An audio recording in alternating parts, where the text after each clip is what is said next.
When it comes to impact drivers, the new king of the block is the Warrior. For $29 with an inside track discount, you can have this beast of an impact driver.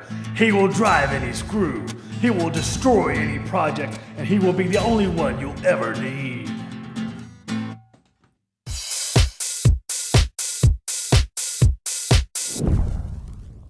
Welcome back to Zach's Tool Shop. I'm Zach, and this is the Warrior right here. The Warrior, guys, it is a $29 impact driver kit because I got it on sale. I got this on sale.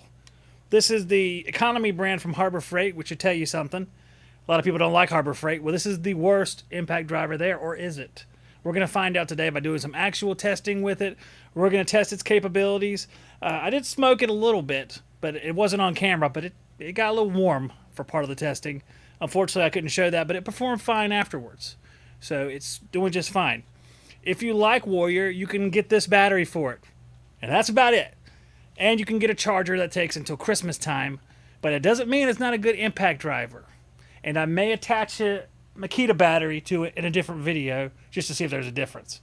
So I drug out the Hercules here, brushed that is, and the Rigid, also brushed and reconditioned from Direct Tools, to see how they compare with this Warrior.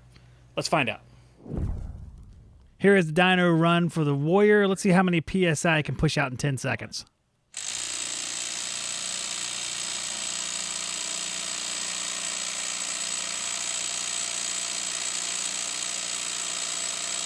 Okay, the Warrior pushed out 600 PSI. We're going to find out how that compares with the Rigid and Hercules, but first let's take a little peek at the Warrior specs.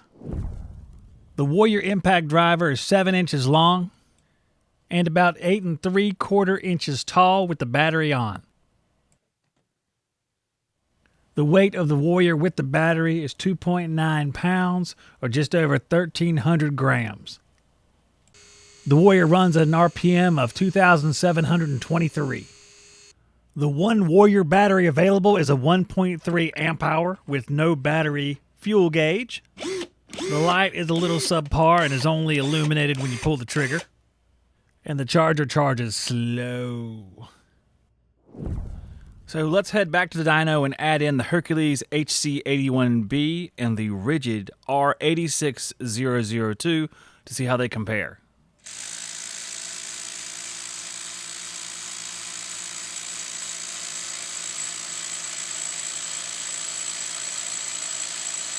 So a couple big surprises here. The Rigid was way out ahead at 1,210 PSI, but the Warrior actually came out ahead of the Hercules brushed by a few PSI.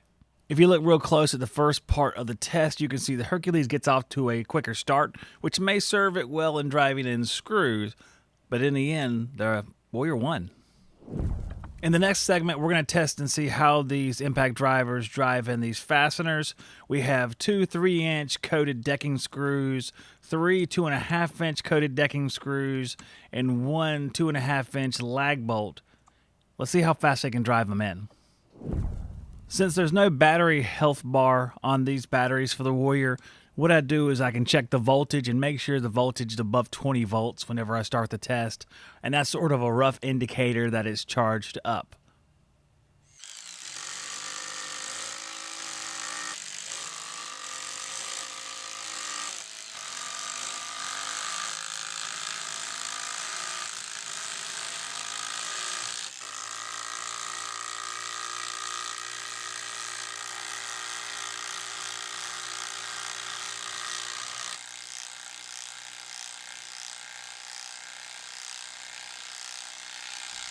So there's no surprise that the Rigid comes out on top.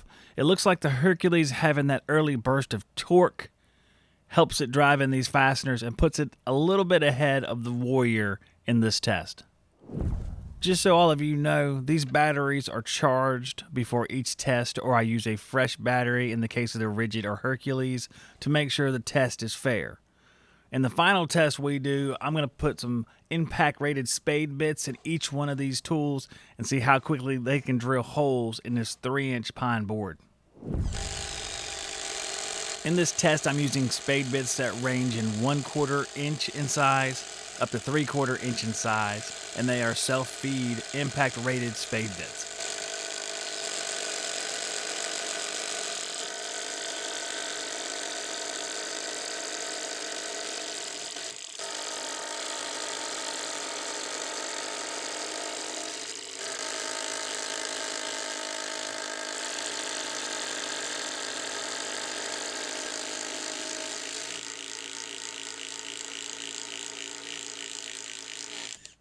So once again, the Rigid comes out on top, but the Warrior and Hercules brush models are actually really, really close in their finishes.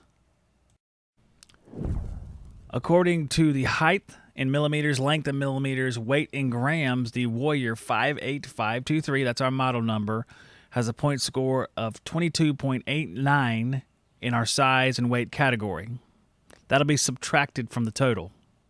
The Warrior gets 30 points for its 600 PSI score on the dyno. It gets 26.45 points for its cost of $40. That's its original cost. I bought it on sale, but I'm using the original cost. Gives it a total point score of 33.55. And the only notes I have for this one is you have to have the 1.3 amp hour battery. That's all it really comes with and all that's really available. And it vibrates a fair bit too, which I didn't mention during the test, but there is a decent amount of vibration. The build quality is sort of blah. If you guys enjoyed this video, please put a like on the video. That tells YouTube that we did a good job, and then YouTube will go tell the rest of the internet about our video, which is what we want.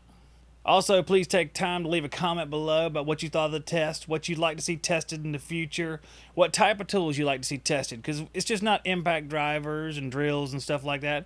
We're sawzalls, reciprocating saws, circular saws, and everything like that. So let us know what you think about us. I mean me, because I'm the only one here doing all this stuff.